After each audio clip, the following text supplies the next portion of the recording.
Hey everyone, it's Lisa from the blog farmhouseonboone.com. Today I want to show you how to make my artisan style sourdough bread.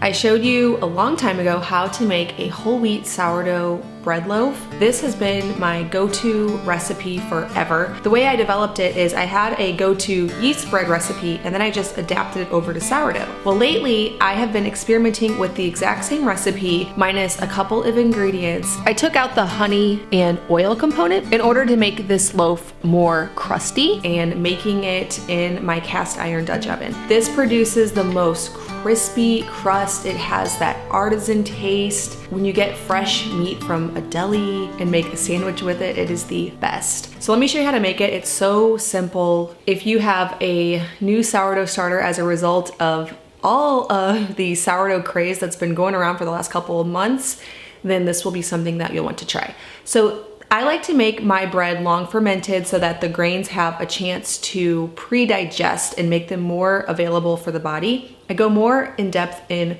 all of the science about this and why we do this in a lot of my other sourdough videos, so I won't bore you with that here.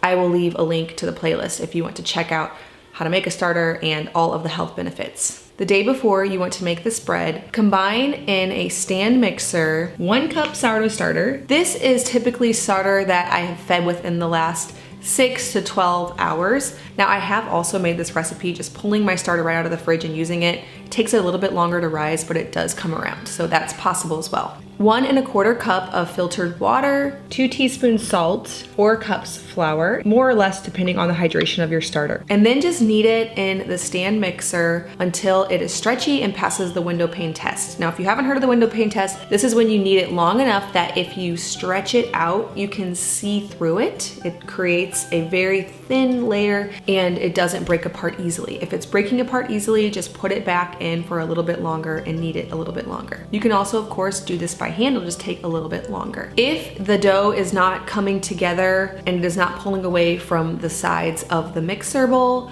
you can add an additional 1/2 cup of flour. Just add that last cup a little bit slowly so that you don't add too much flour, but that you also add enough. Don't let this part scare you though, because it will turn out either way. Then just let it rest and double overnight. I like to put mine in a glass bowl that has a little bit of oil in the bottom.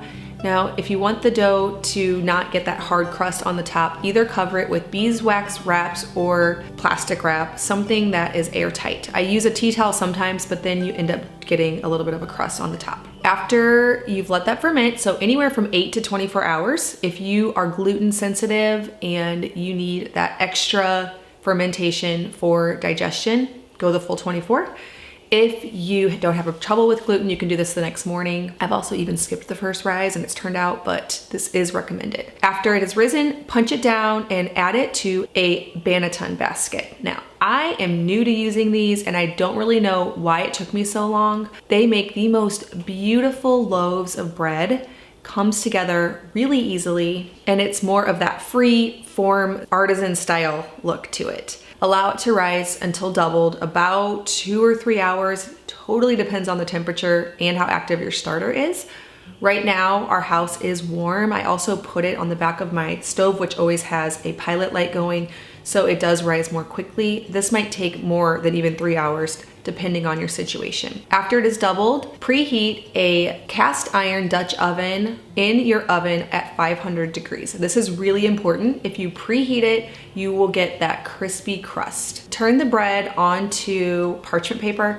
I like to do this just because it's so much easier to lift into my Dutch oven and also prevents any sticking. You could also oil the bottom or flour the bottom of your cast iron Dutch oven and skip the parchment paper. At this point, you can add a little bit of flour on top and score it with some pretty scoring patterns. I've done that. You can also just use the circle pattern on the banneton basket to make that really pretty look to it. Once the cast iron Dutch oven is preheated, add the bread and parchment paper to the cast iron Dutch oven and put the lid on it. Bake it for 20 minutes at 500 degrees and then an additional 20 minutes with the lid off. Now at this point during the second baking time, I like to reduce the temperature down to 450. It's that second baking with the lid off that creates the crispy crust, and the steam does help. Allow the loaves to cool fully before slicing into them so that the bread doesn't get crushed. It'll retain its shape and be really beautiful, and enjoy. My favorite way to eat this sourdough bread is with some fig jam, salami, and cheddar. It is my current favorite sandwich, but this is perfect no matter what you do. For today's video, I did use unbleached all-purpose flour. It gives it more of that artisan taste and look, but of course you can also use whole wheat flour. You might need a little bit less. You can use einkorn, but you'll need a little bit more, and you'll need to follow the einkorn baking rules that I talked about in my einkorn bread recipe video. So I'm gonna be experimenting with that more. I'm just getting used to making the bread in this style and loving it.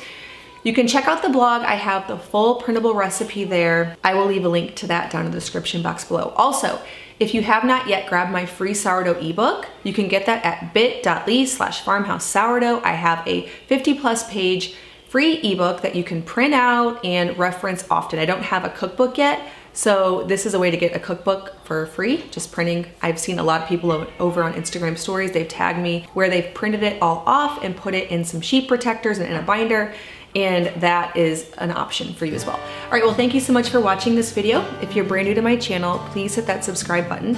I make 2 new videos every week on food from scratch, natural living, and a handmade home. Thank you so much for stopping by the farmhouse.